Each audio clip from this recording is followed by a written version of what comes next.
бийликтин бардыгын эле өкмөткө артып коюп, өкмөт отставкага кетип эле ошону менен тынчып калган учурлар болгондо, ошондуктан жоопкерчиликти алып аткандан кийин президенттик башкаруу дегенден сөзсүз түрдө президенттин укугу, ошого жараткан милдети, жоопкерчилиги жогору болду деп эсептейм да.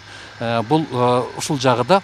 Андан сырткары баягы биздин улуттук өзгөчөлүктү, Кыргызстандагы географиялык биз курчап турган башка кошуна мамлекеттер менен болгон алаканы дагы чыңдаш үчүн бир топ жакшы нерселер кирди.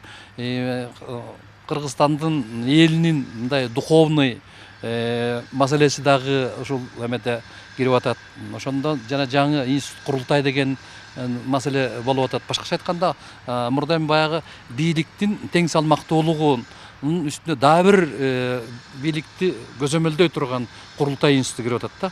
Ошондуктан мен дагы бир жолу баса белгилеп кетем, бийликти узурпациялоого же болбосо жеке басып алууга мүмкүн эмес.